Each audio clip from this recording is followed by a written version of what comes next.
is pure pandemonium over here at Black Comic Lords, y'all. What's up, everyone? What's up, Black Comic Lords? What's up to everybody in the chat? We have another dope creator interview for you.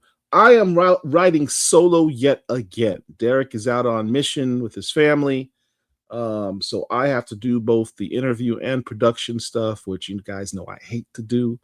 But we're going to do the best we can with what we have. But look, it's been a long time since I've had some Black Panther material to run with. So I am terribly excited about that. With that, I have to do a proper introduction, of course.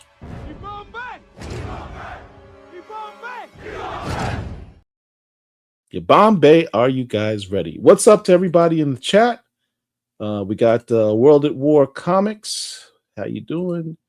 AJ, Jay Carter, Marwan Williams in the house, Patrick Sargent in the house. Thank you very much for being here, guys.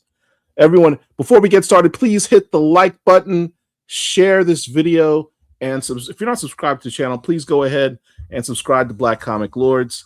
It helps us to put out all of this content for you. So, tonight we're talking about Black Panther Intergalactic. Now, I recognize the fact that we may have amongst us some fans that may not be all that familiar with this aspect of the Black Panther. There may be some more casual people, which is fine, who are more familiar with the MCU version of T'Challa and are scratching their heads and going, Black Panther in space? Like, what? Black Panther's not in space. Why is Black Panther in space? That doesn't. He wasn't in space in the movie. Like, what's going on? So we have to give you some backstory. And where we start is with this: Avengers: Secret Wars. Now, you should be familiar with the concept that this film is coming out. Avengers: Secret Wars. Comic book fans will tell you that they have a great deal of anticipation for this film for a number of reasons, primarily the possible rebooting of the entire MCU. Recasttchalla. Just so you know. So, but understand the concept of the film, the anticipation that comic book fans have towards this film, all stem from the original source material, which is in the comics from 2015, written by the great Jonathan Hickman. Now, there's a lot that goes on in this book, and not all of that's relevant to the discussion for tonight. But the most important part you need to know is this: the Black Panther, his birth mother, Naomi, was a scientist, and she had theorized prior to her death that the source of vibranium could be found out in space. They all know that vibranium landed in Wakanda and was the great mine. It was a meteorite, but where did it come from? So she wanted to explore that.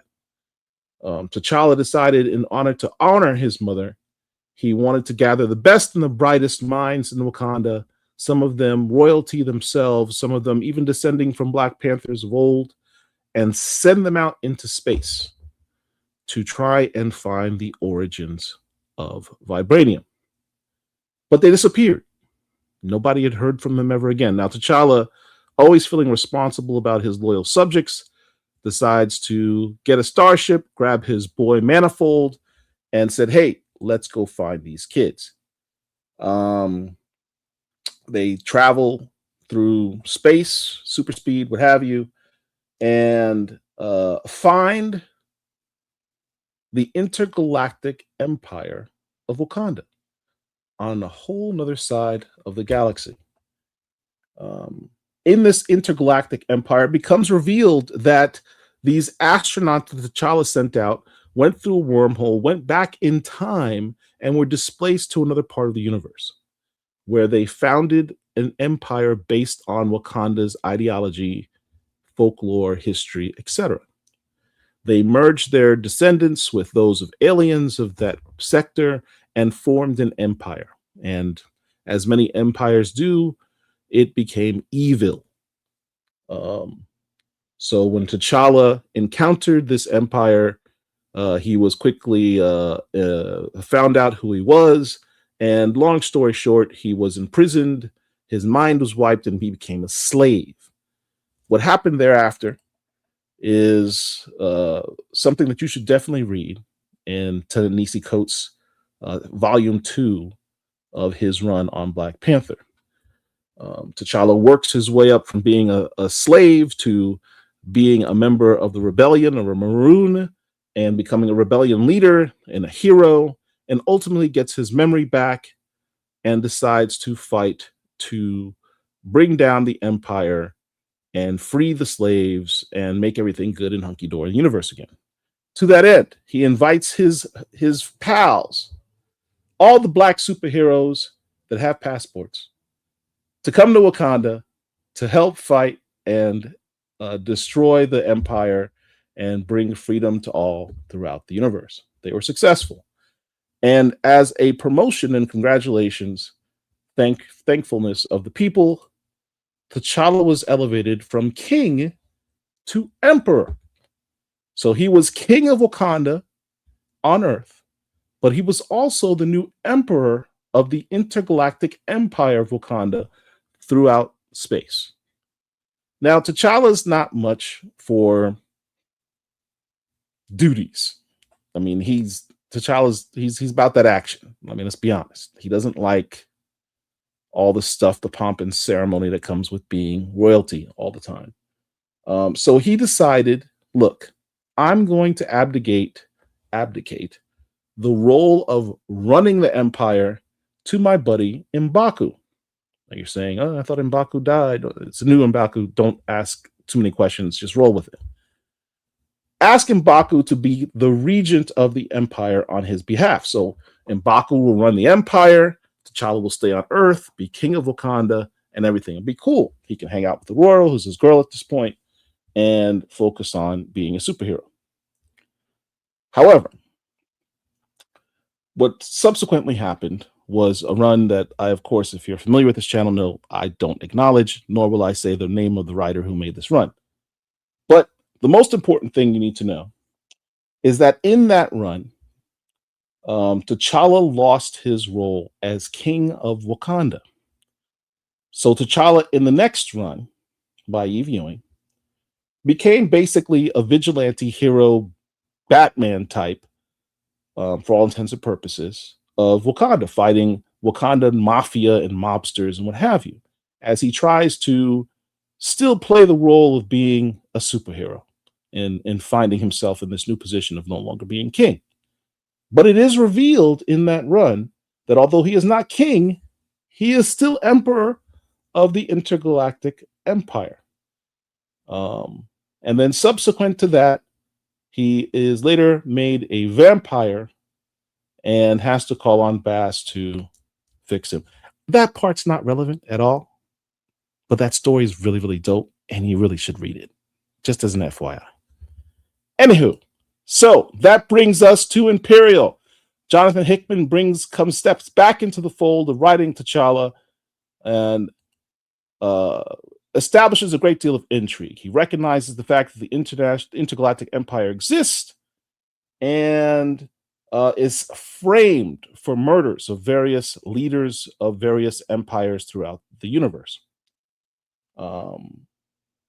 So not only is Wakanda framed for these murders, M'Baku is almost killed. An assassination attempt is made on his life by a Skrull impersonating Wakanda.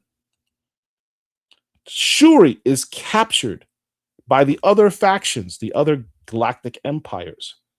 And she quickly realizes that Wakanda is being set up.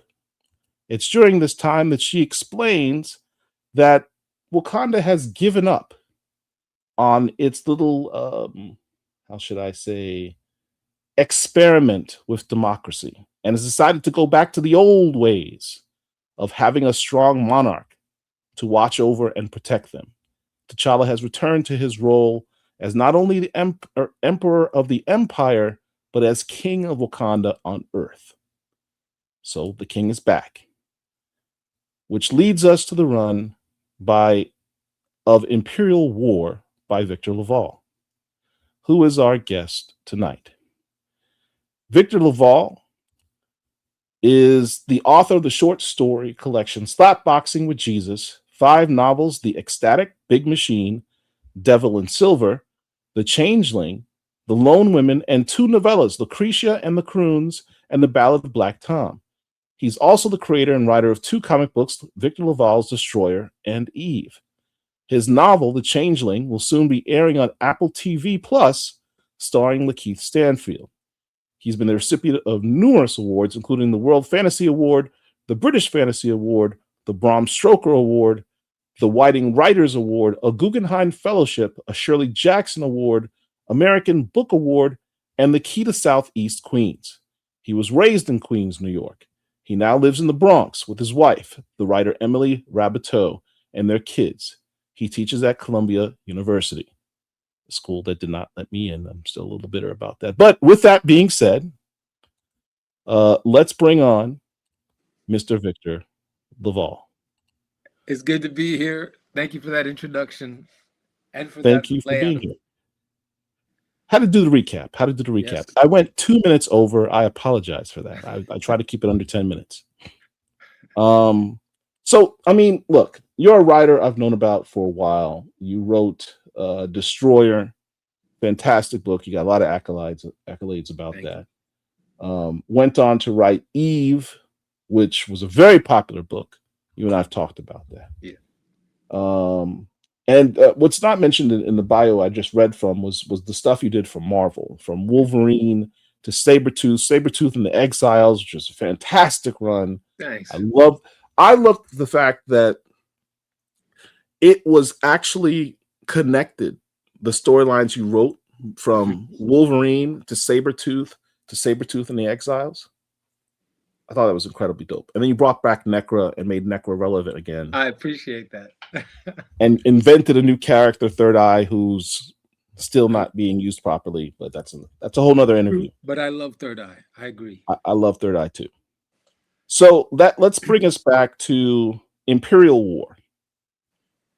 You start the story. Shuri, this is still in the midst of the Imperial storyline.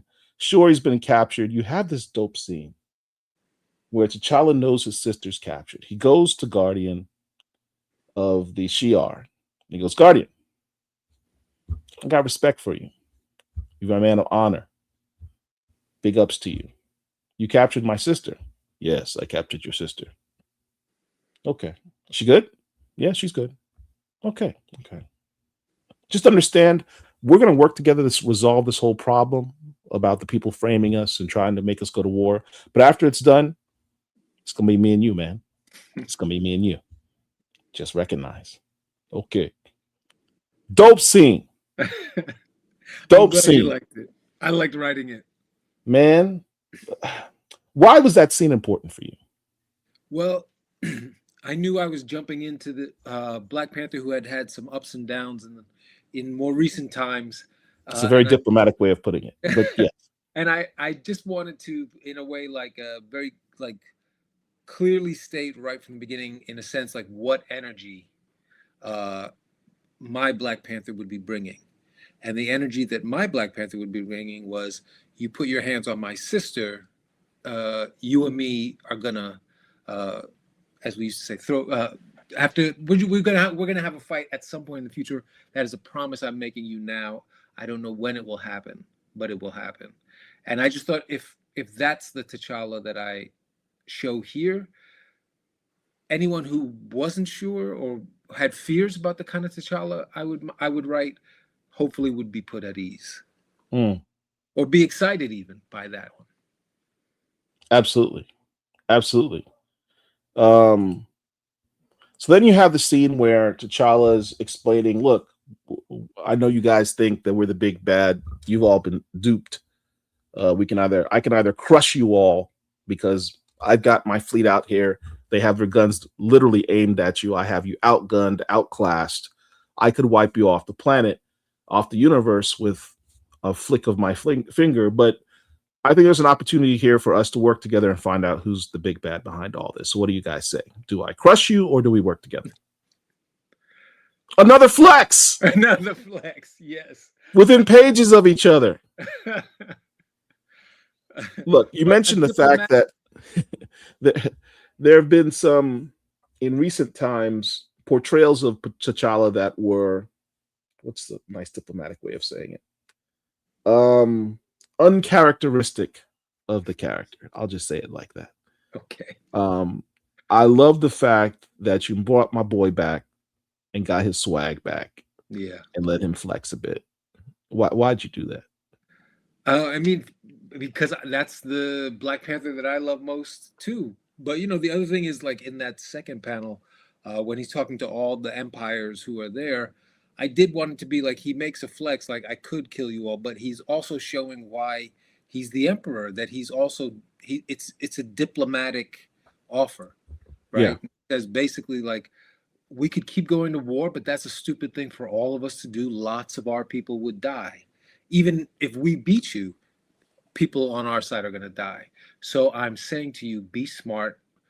Everybody put down your weapons, concede, and then we can actually act like adults and figure out who's behind it all. And I don't want to ruin the reveals for Imperial for anyone who hadn't read the whole series there. Right. But certainly Wakanda was not behind all the evil that was happening. Chat, I see people are asking questions. We will get to questions at the end. I'm starring all your questions, and we'll do a rapid fire question and answer session at the end. All right. So suffice it to say, they're able to work out some things as all this is going on. A certain faction that is in the discussions decides to break the temporary truce and attack Wakanda Prime. That's the country, that's the planet that's part of the Empire out in space. There's a scientist who has his son, and they're seeking shelter from the attack. They go to one of the outposts, the Wakandan outpost. But unfortunately, the father's killed in the blast.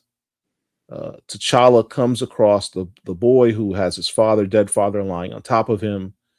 To me, this scene was emotional because I think about how T'Challa, who was pretty much the same age as this boy, or maybe a little bit younger, lost his own father to violence.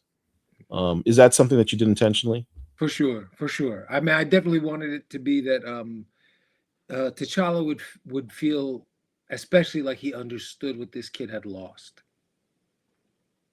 So T'Challa, therefore, tells his soldiers, "Look, take care of this kid. Take him back home. Find him a nice place. Let's take care of him." But ominously, the kid's like, "You don't know what you've done, T'Challa. You don't know what you've done, and what you're going to find out." It's like dun dun dun type moment. Very much, yes. Foreshadowing much. But then it's like the story ends and we don't find out really what he meant by that statement. But towards the end of Imperial, Hickman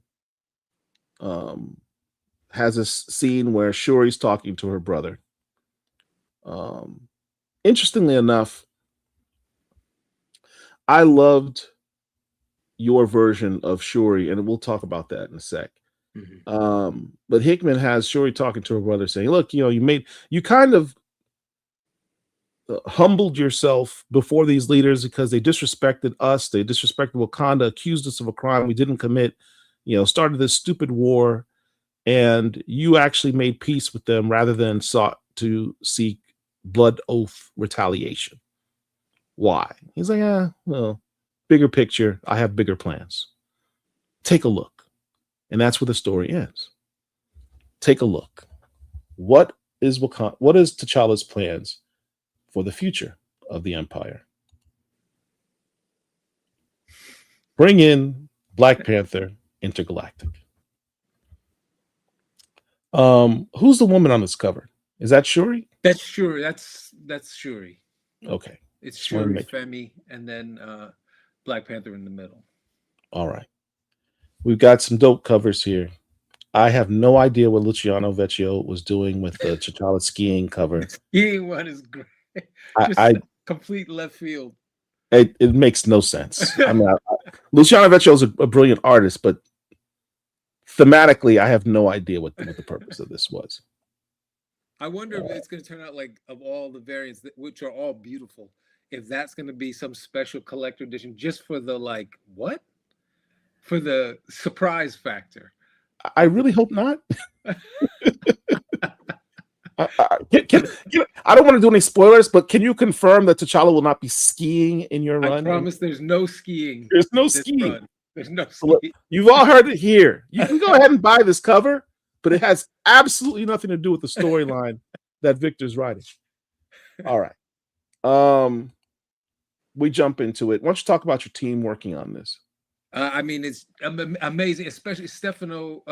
When you see what Stefano Nessi is doing, and then Brian with his colors. Oh, pops. Amazing.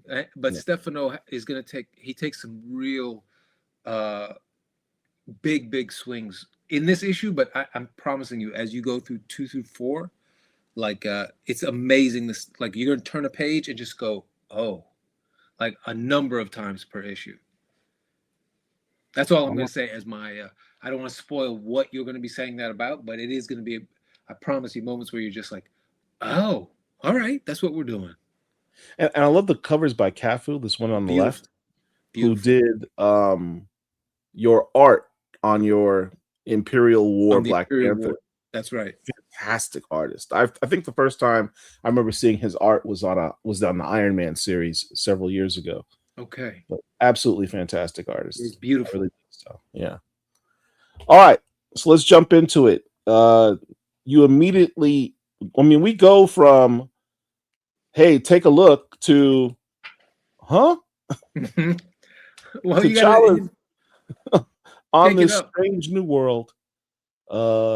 Pink skies, 2 suns, clearly not Earth, being attacked by what I thought first was the god Shugar.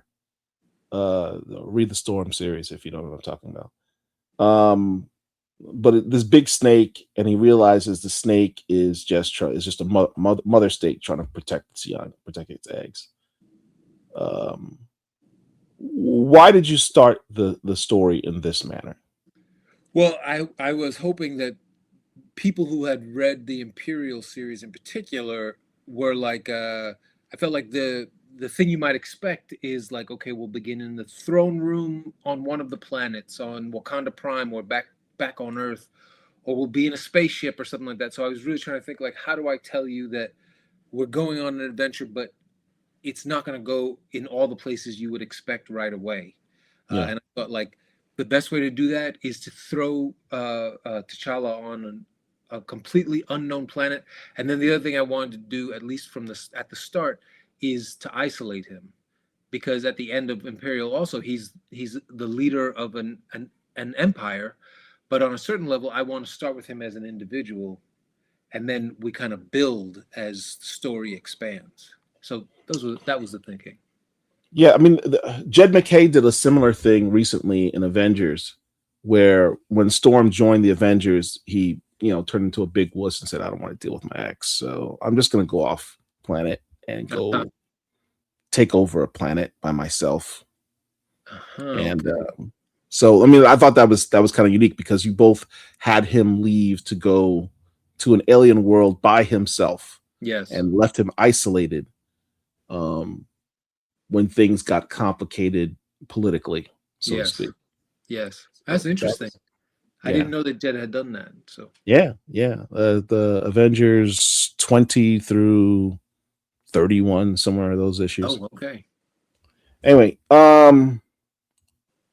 so then, we clearly, he views that he's on an alien world. There's 2 suns, the sky's different color, monster snakes.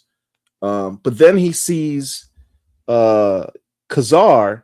Is it Khazar or Khazar? I can never. I always said Khazar, but I don't know. I always said Khazar too. So let's roll with Khazar. Khazar and his big cat Zabu. Is it Zabu? Yes. Yeah, Zabu. And he's like, "Yo, chill. We're homies. Like, we've gone on adventures together. We fought side by side. Either fight or die." So I was like, "All right, I gotta fight you." T'Challa, to his credit, tries to just injure Zabu, not kill Zabu, stab Zabu, and notices that it has this blue blood. And Zabu immediately dies, so to speak. And then he realizes these things are artificial. I was completely confused at this moment. Okay. Because we Fair. just finished a storyline were involved. Yes. Where M'Baku is literally stabbed by a Wakandan who was actually a Skrull. Yes. And I'm getting all these Michael Bendis Secret Invasion vibes in the storyline. Right. And now we've got, they're not Skrulls. Skrull's blood is green. This blood is blue. And they're actually artificial constructs. So I'm terribly confused. But the story deepens. T'Challa's been gone for like 3 days.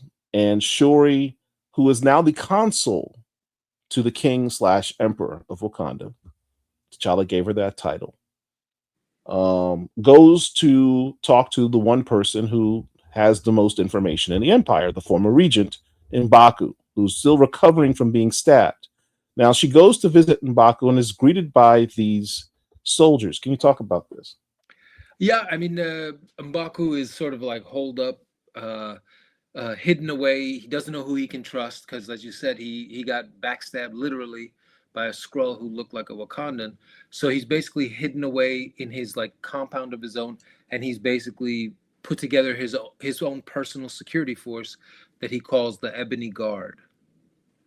Where did you get that name from? I just thought it sounded cool. It does. That's why I asked you. I just thought I was like, what should he call them? And I just thought Ebony Guard sounded nice. And the whole black and red ninja outfit thing. Yes. Did you have input on that? Yeah, I mean, well, I gave some general sense of what I hoped they would look like, and then Stefano Nessi basically came up with, I think, about 6 designs, like variations, and then this was the one we came up with that we thought was best, and also looked like you could actually fight in it. Some of them were a little more like had capes and things like that you would say I wouldn't. A security detail could not fight off an enemy if they're trying to get the cape off their arm while they're shooting a gun. So, you know, I'm into like these like action figures and stuff, and customizing action figures of characters that don't exist. I would definitely want to customize one of these Ebony Guards. I just think they look good. I think it would look, and the one thing I'll point out there, that it's so small and I don't think it necessarily would be noticed, but like we also were coming up with the idea of like, how do you know, like they're not all the same level of ability, right? Like there's junior to senior, and so on their foreheads, on their masks, they have either, if they have 3 dots, they're the highest level. If they have 2 dots, they're the middle. 1 dot, they're the novices, like the training ones. And it was that idea that in that way you could immediately look at them and know what level of Ebony Guard you were facing. I thought it was I also noticed that some of them have the stripes on the shoulder. I thought that might have been the rank or what have you, but yeah, that's good. The things in the head. So it was an interesting exchange between Shuri, and this is what I meant before, but I like your portrayal of Shuri here. There have been various iterations of the character Shuri. When Reggie Hudlin first created the character in his run, she was a hothead. Yeah. It was not about she being a brilliant scientist or engineer or what have you. It was just she was the hothead little sister who really believed that she should have been the Black Panther over her brother. Right. When she ultimately did become Black Panther, she was the one who would literally be in a meeting with all of her counselors and taking in all of the input. Like, we should try this, we should try this, we should try diplomacy. And she'd sit there and just go, yeah, okay. And you? Yeah, okay. Yeah, I want to fight. Let's go to war. Right. That was Shuri. I like that version of her. Yeah. Not that she can't have that version and also be super smart, but I thought subsequently they made her more of a nerd and took away that edge that she had. And you saw the first glimpse of that. I mean, shout out to Jonathan Hickman. I think he really gets what I like about T'Challa a lot. because he brought back that version of Shuri in this run, had her put back on her Black Panther garb and fight. But you had the scene, and I'm kicking myself because I didn't show the picture here, where she's literally asking M'Baku, so you let me get it straight. You're no longer regent of the empire, right? I'm the consul, so technically I kind of outrank you at this time.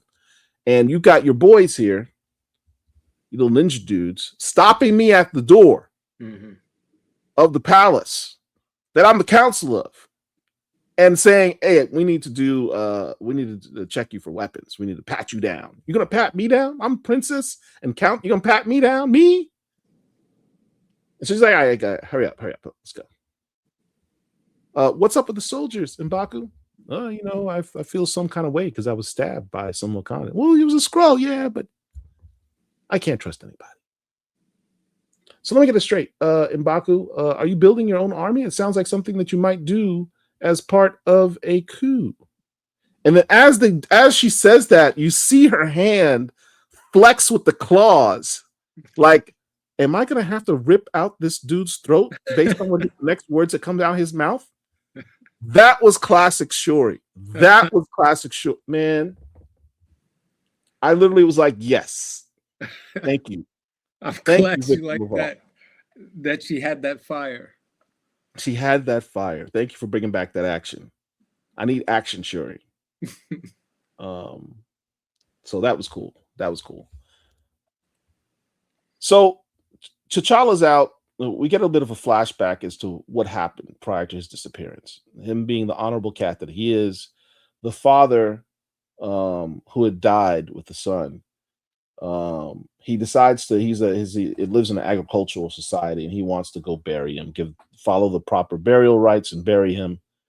And as he's investigating who this person is, he finds out that he is this top scientist for the prior intergalactic empire with N'Jadaka, who was going to kill him because he's the scientist, quite frankly, is a bit of an arrogant prick, but he's brilliant. And he develops this thing called the core, and he doesn't know what it is. The crown. The crown. Sorry, not the core. Crown. And he doesn't know what it is. But it's so valuable to N'Jadaka that he spares his life and actually gives him a free ticket, like a free open check to do whatever research he wants, unlimited budget, make it happen, and nobody hears from him since. And that's all the information T'Challa has on it. And so at this point, I'm like really, really just down the rabbit well. I have no idea where Victor's going with this, man. This is the intrigue, the mystery is just building. This is all one freaking issue. I like that. And you did world building too, by the way, which I appreciate. The fact that you talked about yet another facet of Wakandan society, this agricultural society. They have their own traditions. Talking more about not forgetting the fact that there was this whole world that existed prior to T'Challa becoming the emperor of this empire. There are things that happened that he still has to reconcile now that he's the emperor. So great world building. Thanks. So Shuri decides to go find the boy to find out more information. Talk about this scene here. Well, I mean, this is like I wanted it to be a Black Panther book and a Shuri book, like that. You know, at least to me, one of the things I love the most is when they are a brother and sister team who love each other and support each other. Do you know what I mean? Now, was that your idea, or did Marvel tell you, "Hey, we want you to do a book that has that"? No, actually, like if I'm being totally transparent, originally it was a Shuri book with just Shuri and Femi, right? And it was going to be a little bit. I mean, it's nothing new, but like a little lone wolf and cubbish.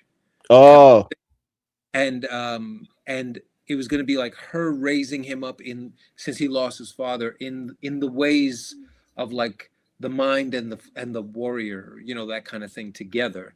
And then we were talking some more and agreeing like that's interesting, but then if T'Challa could be in it too, then you get to have the whole mix, and you get to have more than one story going. Um, so then basically my original pitch, and then they said, so if you did bring in T'Challa, what would your story be for him? And I said, oh, actually, I have an idea based on what happened in Imperial. There is something I would love to see happen for Black Panther. And then they said, oh, how about we find a way to mesh those things together? And so that was how, like, what this story will be, and it's 4 issues in the end, was what came from that. And it works because that them working together side by side had already been established in Hickman's Imperial, Right. where they were approaching the war from both sides, and she was working with each other, and it was established that he had made her his counsel. Yes. So that would establish that they would be working more closely together. Yeah, I mean, I felt like what Hickman, I agree with you, is brilliant, obviously in general, but with particularly with T'Challa, I just felt like let me just take it as like take the baton from what he set up, as opposed to just let me restart everything all over again, right? Kind of thing. So that was it. And so basically, it was like, here now she's got to go find Femi, because I'm hoping the flashback makes you start to put together at least a little bit, like whatever, when T'Challa went out there to bury this man, the father of this kid, something happened then, because that was 3 days earlier. So something happened there. And so she's like, well, let me go to the one person who might have an answer. Let me go find the boy. Let me find Femi. Well, the boy's not very forthcoming initially. No. It's not until Shuri takes the boy back to his home planet, where his father died, and she sees that T'Challa actually honored their traditions, that the boy decides, hey, I need to open. He opens up. He's kind of touched by the fact that T'Challa isn't the man that he thought he was, so to speak. So he decides to give Shuri some information. What did he reveal here? Well, he basically reveals that his father created this device, the crown, created something of incredible power, but the way to get to it is sort of inside the house where they once lived. And if she wants to find out where T'Challa is, essentially they have to go in there. They have to go back into the compound, and then that will lead them that will lead them where they need to go. Broadly speaking. Yeah. So, I mean, the technology the father has is artificial life, intelligence, whatever you want to call it. Yeah. And T'Challa encounters that with Kazar and Zabu. Yes. So he sees this obelisk in the jungle, approaches it, and is immediately sucked up. And that's the last we see of him. And then we see M'Baku decide to reach out to the palace to do his investigation. And who does he come across? T'Challa. Or is he? Yeah, or is he? So you pull out this whole Michael Bendis twist at the end. And I'm like, Victor Lavalle, man. He packed all that into one issue. I'm glad it felt packed in. And the only things I want to say, I want to promise it's not a scroll thing, as wonderful as Secret Invasion was. That is not the direction that this story is going. We've read that. It was amazing. This is despite the fact that there is seemingly like, is this the real T'Challa, or was that guy on the planet the real T'Challa? There was Kazar, artificial life. Where we're going over the next 3 issues is not what that story did. It's a new lane. Now I'm really, really intrigued. Because now I really have no expectations. I have no idea what to expect. I will only promise you it's not just a rehash of that. All right. Well, next issue. The solicits have already been made on the covers. We've got more of the snake. somebody made a comment about the snake cover here being very reminiscent of one from Jungle Action back in the day. Uh-huh. So I think that's dope. That's Yeah. absolutely dope. And the same yellow color on that cover too. So that's Okay. I don't know if anyone picked up on that. I mean, you know, if I had any say, if I had any say in covers, I would be able to confirm or deny. But especially the variants, Yeah. I get to enjoy finding out what they'll be the same time everybody else does. All right. What can you tell us is going to happen in issue 2? No spoilers. No spoilers. But give us a taste of what we can expect. Well, I'm gonna say the thing I will say is like even the cover that you see there, what is very fun about it is I promise you, you think you understand who he is facing in that image. It better But not be Dr. Octopus. but you do not understand who he is facing in that image, or you won't guess who or what he is facing in that image and how that leads into this larger story. And across the span of it's, as I said, it's a 4-issue run, so it's very short. But I had a very, coming out of Imperial, and that last panel you showed when he is pointing out to the stars, and he says, "Take a look." Like when Shuri says to T'Challa, "What do you want to do next?" And then he points out to the cosmos and he says, "Take a look." That was the spark for me to say, like, okay, this 4-issue run, there's going to be a lot of great action and stuff, but there's going to be one outcome at the end of this that will make you understand in some deeper and bigger way what his plan was, what his plan is for the Empire, the Intergalactic Empire of Wakanda, and how this run will help the Empire reach that goal. So that will happen in this. No, I'm just saying it will, like, because it's only 4 issues, right? So it's not going to be.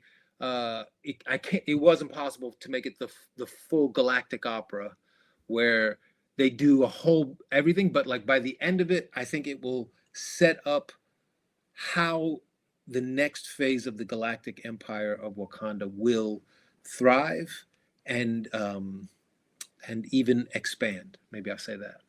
Yeah. All right. And that's probably for it. Yeah. I was a big fan of Ta-Nehisi Coates Volume 2, The Intergalactic Empire. I thought it was great. In large part because it is a true Afrofuturist story. Yes. In Marvel. I mean, it's 100% an Afrofuturist story.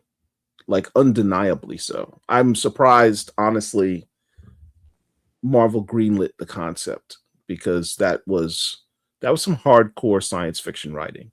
For sure. But I mean, I do think, it's to Ta-Nehisi's credit, like, to take that first run doing so well, and then he's, essentially helping to seed the Black Panther movie, right, with at least some of its ideas and stuff. Yeah. And then for Ta-Nehisi to be a world-shaking, world-famous writer outside of comics as well, I appreciated that he used his capital to say, I don't want to tell a story, like, not to say I just want to redo what I just did, but to say I want to go in this whole other direction, and I want to take like just a step into outer space. Yeah. And readers be on that journey. And I just thought it was such a bold and exciting choice of what to do with the capital he had earned, I agree with you 100%. All right. We also have solicits for issue 3. Now, let's start with the one on the right. You've got the Cosmic Invasion. I assume there's no video game stuff in this. There's no ties to the video game. No. That's just to sell books. That's fine. But this one on the left, yes, we've got the Juggernaut. Looks like that, doesn't it? Okay, that answers my question. but is it? I mean, I promise you, there as well, it's going to be. It's going to take a turn that also I really, really hope and believe is going to be a surprising and exciting, like, oh, that's what that cover was doing. That's what that You're messing with my mind, bro. meant. Messing with my mind. All right. So I promised that we were going to get into some questions. So let's do that now. Let's do that. Let's get you over here. Oh, common sense with the super chat questions get the highest priority. Thank you for the $1, sir. Appreciate the love. And with that,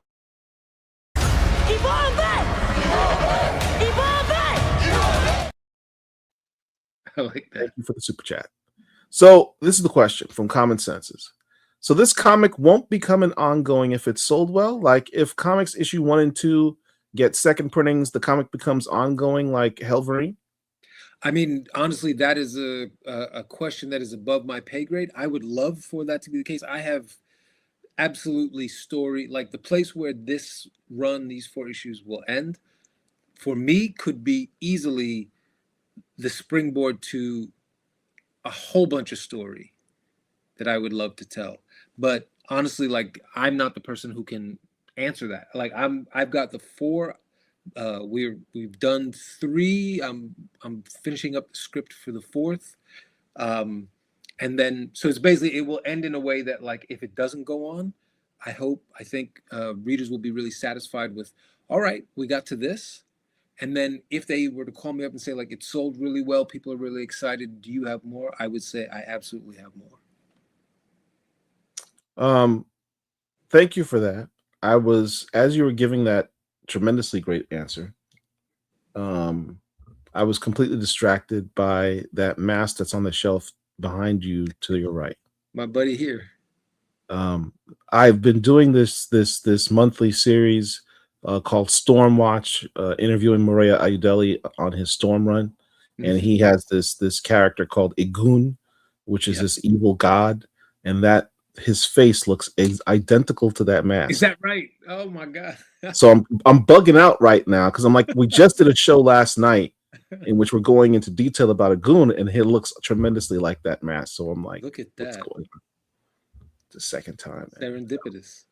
Yeah, it's weird. All right, so next question.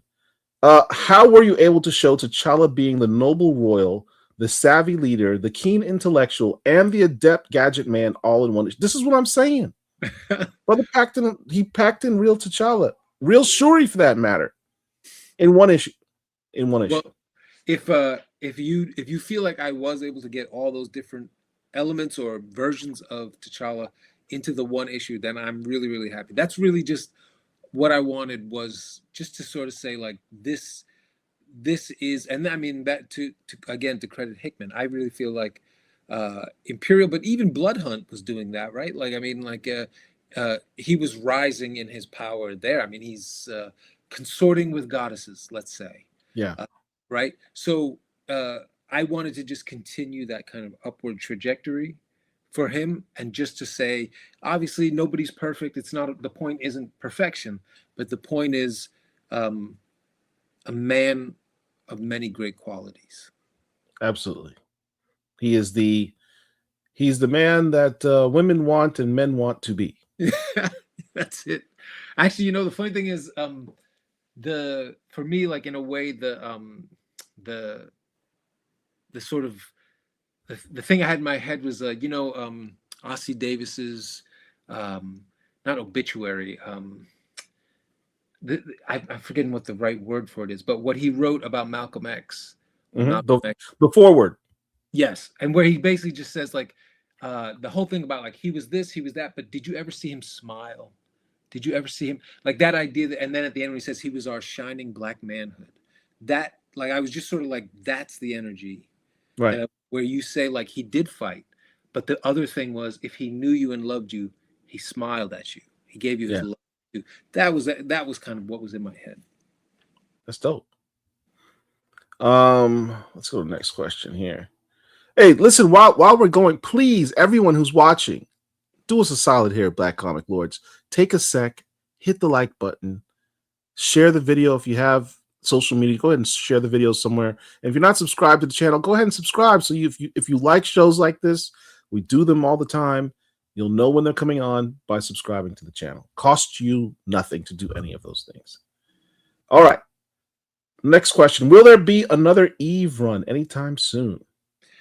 Definitely not soon, because Boom, I mean, even just because Boom got sold to Random House, so even who is like who the editors are and all the rest is not. I don't know if it's even the same folks. Right? I didn't even know Boom got sold to Random House. Yeah, it was bought up by Random House. Oh, wow. I spoke to a couple of people there. They seemed like definitely they wanted to keep it as Boom, like as a true indie comic. Well, not indie anymore, I guess, but as a true comic vein. Like they weren't going to try to turn it into something that cross promotes with other parts of Random House or anything like that. But what it does mean is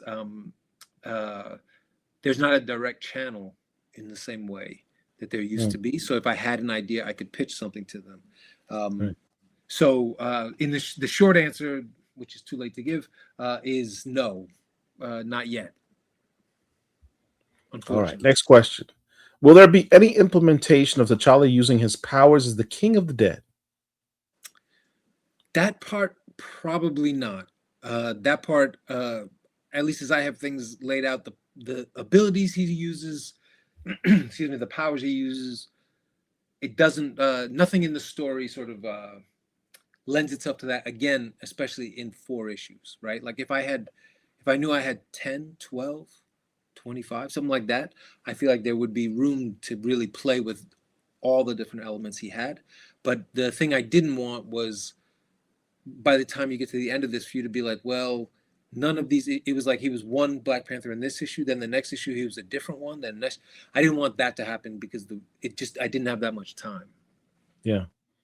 And then the nature of what you're doing with the artificial stuff is not lend itself to the dead, unless he did make this mention in the story about androids are constructs that have flesh on top of them. Yes, something like that. So reanimating dead bodies, then technically his powers might work on that if that's you want true. to stretch the story that way.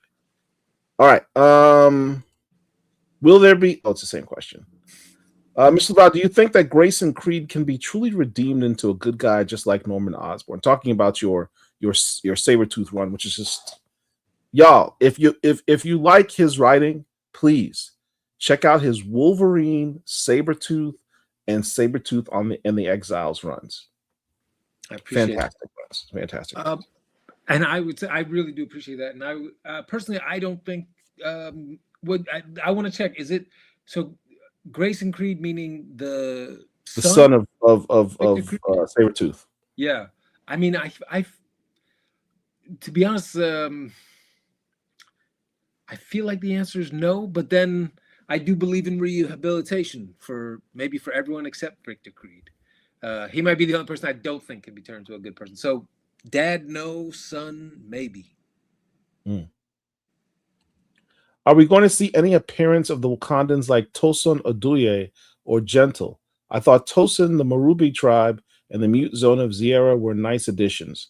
Moreover, there's always room for Gentle. I mean, go ahead and answer. No, please. I was going to just make a comment. Although that is a run that I don't like, I feel very strongly about that. I wouldn't mind seeing the Marube tribe or Tosin show up again in the future. I agree with you. I would say not in this run, maybe if I'm being completely honest, just because of where it turns out we're just too far away for them to show up in this. Yeah. All right, next one. When you had T'Challa fight a snake, was that a nod to the classical T'Challa's phobias and strong dislikes about snakes? You know, actually, for me, it was like it was more. I was trying to nod to like the old like Conan the Barbarian, like the old Robert E. Howard runs of like just a powerful man out in the wastelands fighting monstrous creatures, and I just wanted the fun of like that for a minute. And there too, it was like when we weren't sure how many issues the run would be, there was almost a period where like part of the first run would be like almost a Conan like Conan the Barbarian type Black Panther sort of tale on this weird planet, and then kind of that rolling into the artificial life kind of thing. But Mm. when we finally settled on how many issues I hate to keep coming back to this. I had to decide which of those stories felt like the most important to what I wanted to do, and then maybe felt like it could allow for the most like surprise, and I felt like the artificial life ones offered more. All right. Sword and sandals. I'm all here for it. I love it. Might you explore romance in this story? What themes are you mostly focused on in T'Challa's personal journey? Is this a T'Challa that's coming into his Emperor title fully embracing it? Romance with the snake? I would say in this run, as probably unfortunately less romance than would have been possible. Again, I'm going to try to stop saying it, but with more time and space, and instead this one, in a way, like if you're going to talk about a journey or a relationship, it's more about like what we owe, like in a sense, like the kid Femi, his father died, and T'Challa said at the end of the Imperial War one shot, we'll take care of him. So then the question is, how do you do that? Like essentially as a community, like him and Shuri are a community in a sense, right? Yeah. Wakanda is a community. And so when one of our own is orphaned, it takes a village to raise a child. Yeah. That's it. And then the other side of it is, and a child can destroy a village. Yeah. And so that is like kind of the push and pull of the run on the emotional level. You're a very deep man, Victor Lavalle. And the other thing I would say is like, there's no hemming and hawing about whether or not T'Challa is an emperor. He's good. Thank you for that. Thank you for that. Oh God, so much relief. That was gonna be my question towards the end. So thank you for that. Yeah. All right, let's move on. This scene is almost a homage to the Jungle. That's the Jungle Action cover. Jungle Action cover 25. Number 25. Black Panther. All right. I do question, is Kazar a life model decoy? He's not that, and I promise you, like, I'm really not trying to be cheeseball, but even by issue 2, you'll start to get a better understanding of what Kazar and Zabu are, and then you'll get a better understanding of like what T'Challa is really facing. Mm. All right. Why did you have T'Challa shave? I liked his bearded look. It really grew on me. Pun intended, I'm sure. Yeah, I understand. I would say, like, you'll see, like, if you read the first issue of this one, at the end when M'Baku encounters another T'Challa, he's got the beard, and so it was basically like one of them needs to have a beard, one of them needs to be clean shaven, just so you, when you're looking at the page, have a sense of who is who. Who's who? Yeah, that makes sense. The Ebony Guard, what inspired that idea? Was that nod back to T'Challa's use to wield the ebony blade? I mean, I knew he certainly had, but it was really, honestly, as I was saying earlier to Paul, like, I just thought it sounded like a real cool name for like a private army. It just sounded cool. Yeah. All right. In Ultimate Black Panther comics, Bryant is taking, I think it means Brian Edward Hill, is taking heavy inspiration from Dune. Is there pieces of media that may be an influence in this overall story? Yeah, you mentioned Conan at one point. Yeah, yes. So Conan, for like almost literally for the first 2-3 pages of the run, weirdly, one of the ones that I don't know if this is going to send a wrong impression, but it has always stayed with me, was the X-Men run when New York gets turned again back into like a Conan type time, when Kulan Gath, whatever his name is, takes over Manhattan. Sorcerer, yeah. Yeah. And there's this one scene in particular where I forget who the character is who's being uh, taken through like maybe it's a subway tunnel or something, but uh, he sees Peter Parker has been crucified on a on a on like a on some wooden planks by Kulan Goth, and and there's just this moment where I don't want to say any more than that, but there's a way that that literally that scene, and essentially what happens is Peter Parker is the only person who can speak English because it's been turned into this ancient city thanks to the magic, and he's shouting to whoever it is in the X-Men who's being brought forth, trying to tell them how to stop the sorcerer, but no one can understand him, and he's so determined that he essentially just sort of like rips himself off the cross, even though he's been hammered in there with these energy spikes. And there's something about like the indomitable will of like a good man that made an impression on me when I was whatever age I was when I read that, like 13. And the idea that like, even though no one can understand me, I'm not going to give up. Right. Even though I'm crucified on this thing, I'm not going to give up. And that energy, I would say, in a weird way, if that makes sense, by the end, if it makes sense, was an influence and is a continuing influence in anything comics related that I write. That's what's up. So this comic doesn't ties with Illuminati from the New Avengers by Humphreys. Context: they are clones created by Jackal.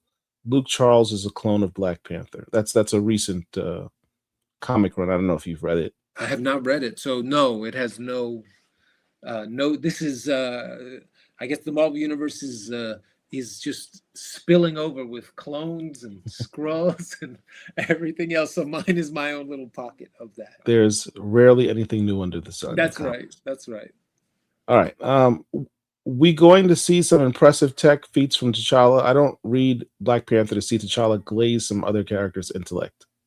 I would say T'Challa is the smartest person in my run. That's for sure. And Shuri is the second.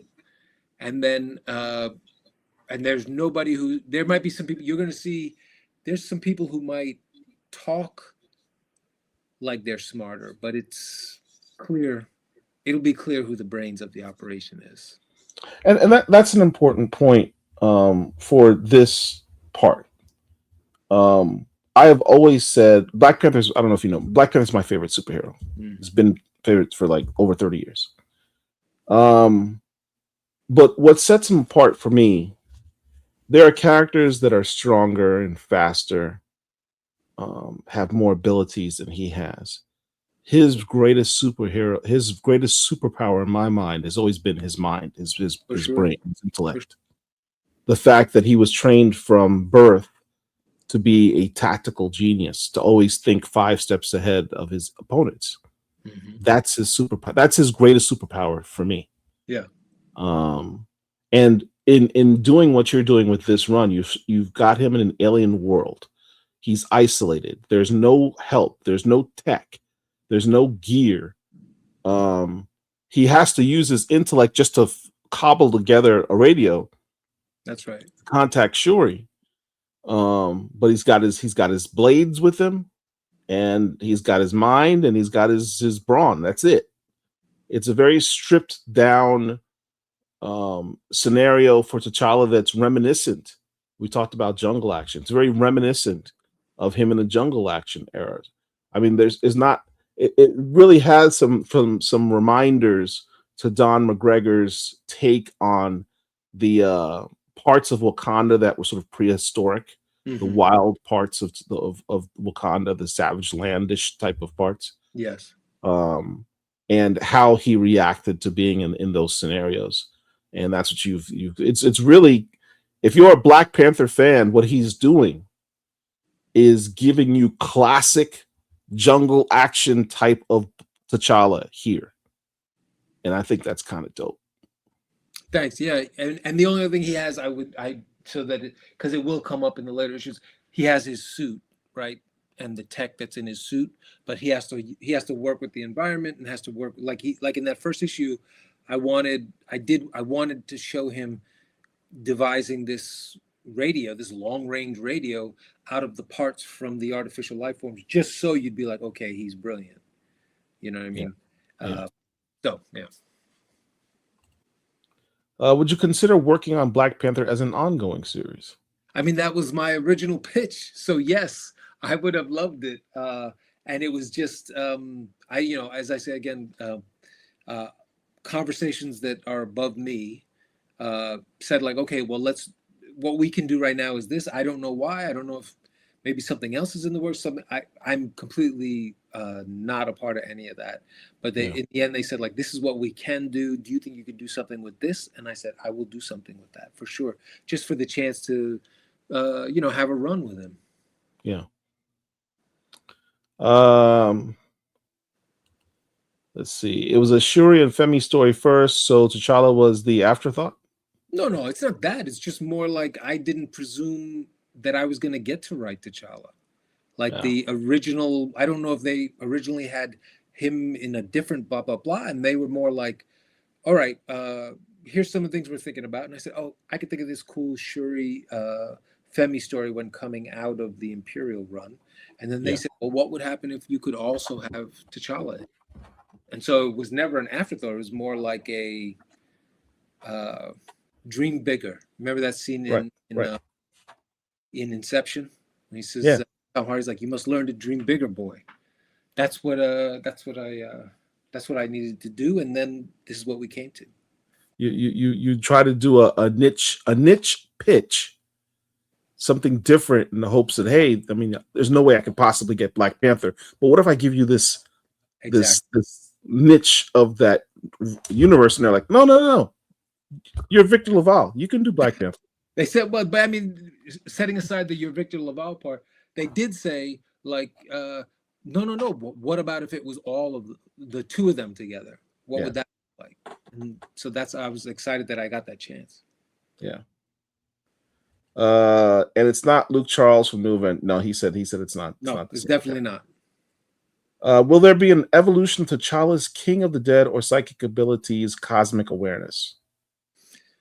Possibly at the end of this. As I said, I'm like working on the fourth script now, so that may come into it eventually. But like in a lot of ways, it's an intergalactic story, but it's almost like what's being planted here is what will grow into a grand intergalactic potential kind of thing.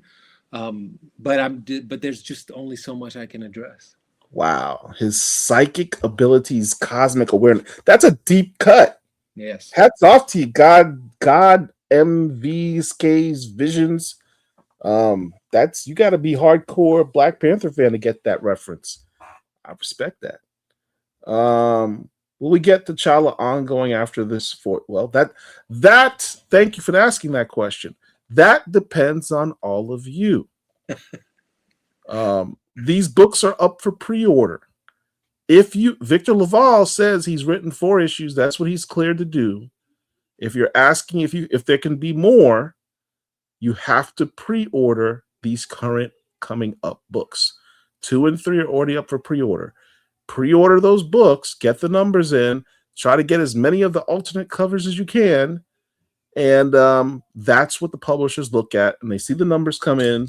They see the orders from the retailers saying they want all these pre-orders, and they go, oh, the people like the Lavalle story, so let's greenlight him to go write some more. That's how it works. It's as simple as that. So pre-order the book. Put your money where your hopes are, and pre-order the book. All right. Oh, we got another super chat. From the same guy, Cops. Personally, you're one of my favorite authors, top 5. I've admired your work since Ballad of Black Tom. Look at that. The racecraftian elements has been influential on my aspirations as a future racecraft horror writer. Wow. I appreciate that a lot, and I'm happy if that book in particular was useful and like interesting, and I guess I just look forward to seeing whatever you create in the future. In that, I feel like the beauty of that genre in particular is like, I just think there's so much more room for us in it. That's just great. I'm trying to see if there's any other questions here. What's up with the ski variant? I think we talked about that. We don't know. Talked about that. Your guess is as good as mine. It's just fun. Did he write Imperial Black Panther? Yes, he did. Yes. That was Victor. Is T'Challa ever going to be shown as a true leader in the end? That's beyond me. That's kind of above his pay grade. Yes. Someone made a comment. Ebony Guard is like the Rest Guard. I guess from England. I guess I don't know. The Red Guard. Red Guard. Oh, the Red Guard. Gotcha. Will Femi become a second coming of N'Jakata? Ooh, that's a good question. That would be a spoiler to answer yes. that. I'm only gonna say that's a very good question. Yeah, because it says here, Femi seems to be loyal to his father, but speaks proudly of N'Jakata. I can never say that word, and his ruling. That's interesting. Well, I mean, he was. That's his father worked for the Emperor. He looked up to his father. Right. Were there any fears, apprehensions you had when first writing T'Challa? I mean, there's some pressure there. I mean, you can't kind of. For sure. It's a high-profile character. For sure. Well, in a way, it was nice that I got to do the Imperial War one-shot first, and like that one-shot, realistically, could only move the ball so far, because then he has to slot back into the Imperial storyline as a whole. And so I actually liked getting to just do that the once and just try out a few places where I could. It's almost like I was just figuring out the tone of my version of Black Panther, right? And so that scene with Gladiator, or the scene when he's talking to all the races, that got to be where I say, like, okay, I think this is how I want him to sound. This is the energy I want him to bring. But because he then has to slot back into the Imperial thing, I don't have to come up with a whole big narrative for him yet. But and so then when I started sitting down to write this run, it took a little pressure off, because I felt like, well, I already have the kind of like the tone and the swagger of this Black Panther. Now I just need a story to put him into. So in a way, I took some pressure off, because I got to do it in like 2 parts, But of course, is like I tell you, like I put it this way: nobody was waiting to see if I would mess up Sabretooth, but I knew that there was room. There was lots of folks who being like, let's just see what this dude does with Black Panther. So it's absolutely like 1,000 levels up. All right. Let's see. Next question. Does he have to reference scientific articles and such to write such an intelligent character? So are you doing homework when you're doing these science reference points? Yeah, I think you'll see, like, here or there, there's definitely some things where I'm not personally like a naturally scientific minded person. So I definitely have to do some reading, particularly when it comes to like artificial life and AI and like that kind of stuff. And more than like, how does AI work? It's more like the kind of things that go into its development, where it might go, like that kind of stuff. I definitely had to do some reading. What was the next one? Racecraftian. What does racecraftian mean? It just means, so there's in horror, what the most maybe one of the most famous Lovecraft writers is Lovecraft, but then Lovecraft was incredibly racist as a writer. So sometimes when you're writing a story that's set in some of that Lovecraftian universe, but you are wrestling with the questions of race, it can be called racecraftian. Yeah. Will we see Black Panther use different fighting techniques in the action? Also, can we get a sequel to Black Tom? You will see him doing fighting in a number of different ways. Like basically, you'll see his fighting style change depending on who the enemy is, essentially. Yeah. And so you will see that, And then I started working. I'll be honest with you. I started working on a sequel to Black Tom like a year ago, and then I had to stop for good reasons. For good reasons, like I got some TV work, and so that took over. And but I absolutely have another a second book, a sequel, let's say, in the works. Are there any pitfalls, traps you did not want to fall into when writing your personal characterizations, T'Challa? Well, it's two things, and like one is what has come up is like I I wanted him to be a self-assured T'Challa and Yeah. feel confident in the choices he'd made, particularly like the choice that I am stepping back into this role as the leader of this nation, of this empire. I wanted that to be a thing that he was not second guessing. Right. And mostly because for me, it's more that was already explored, right? So I didn't see the need to explore that again with mine. And then the other thing, I personally, one of the things I liked a lot about Hudlin's run was I like a T'Challa that is, he's regal, he's formal, he's incredibly intelligent, but I like it when he talks a little bit more like conversational, like not, Colloquial? yeah, like not ultra formal. And I really like the Hudlin run that he could be funny sometimes, that he would joke, he would this and that.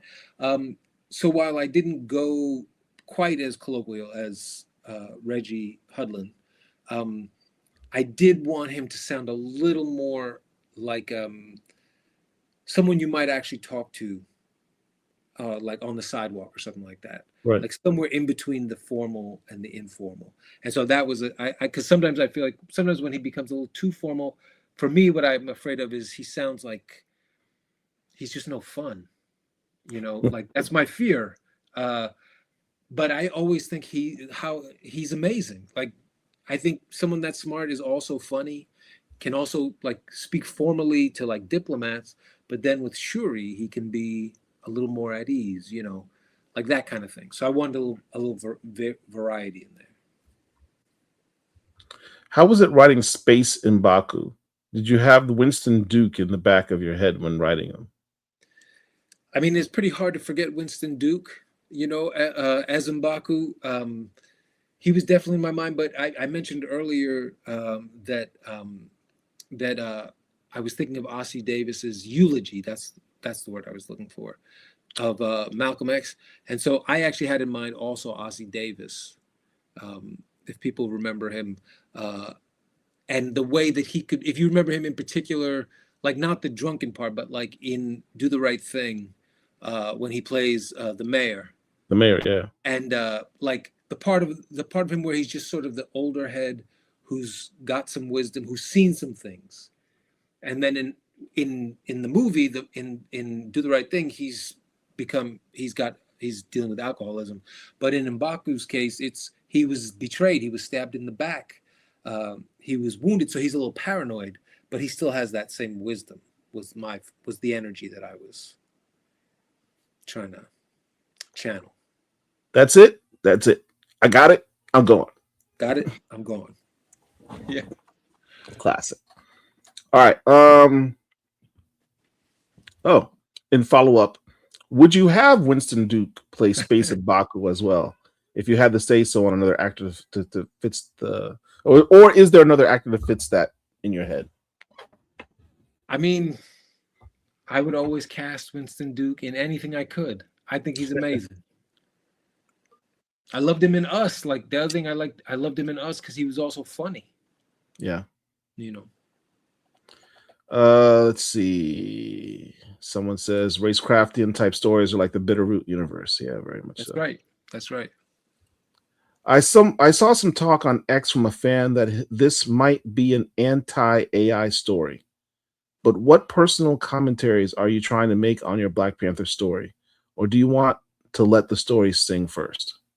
I would say what matters the most is that people actually have a good time reading the comic. Like that is actually what matters the most. And so as a result, like I hope like I make it like I create some good mysteries. I hope there's maybe here or there a little humor that's enjoyable, and I hope there's like great action, great fight scenes, and then that Stefano's art gets a chance to shine because it is so good. And then if somewhere in there, threaded within there, there might be some conversations about technology and its place in our lives, and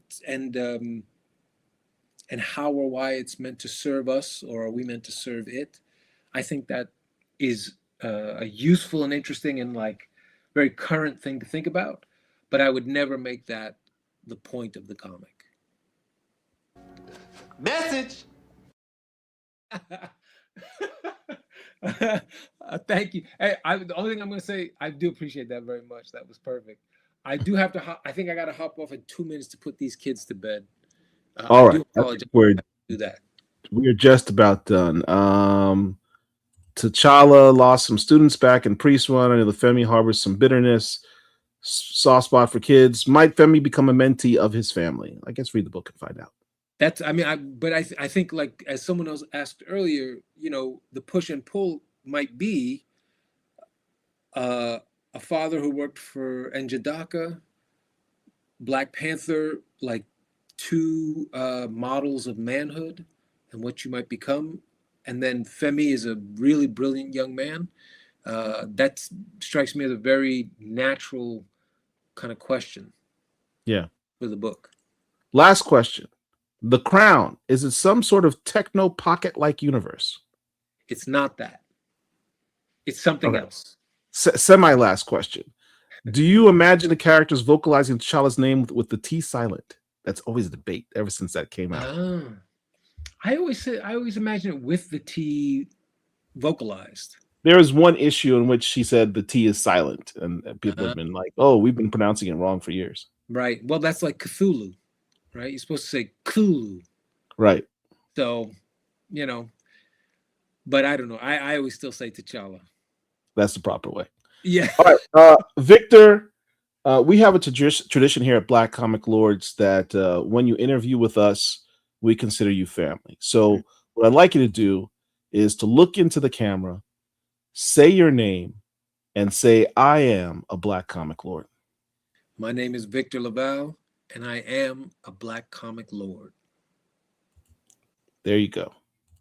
Now you are a member of the squad. I do appreciate it. Look, I appreciate your time with us. It's been a pleasure having you on. I truly am a big fan of your work. Keep doing what you're doing, brother. We'll try and support you every way we can. All of you out there, support them by doing your pre-orders. Get this book going. Let's see if we can get this run to keep going, because you saw how much he packed into one issue. Imagine what he could do with the whole 20 issues that he wants to do. Let's make it happen.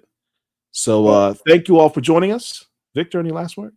I just want to say thank you to you, Paul, and then to everybody who's watching for your questions. I really appreciate it. I appreciate you reading. It means a lot. And we appreciate you, man. Come back anytime. If you want to promote, if you want to do more of the issues, every issue that comes out, you want to come back, let us know. You're welcome back anytime. All right? Beautiful. All right. All right, fam. Black Comic Lords. Peace. We got you.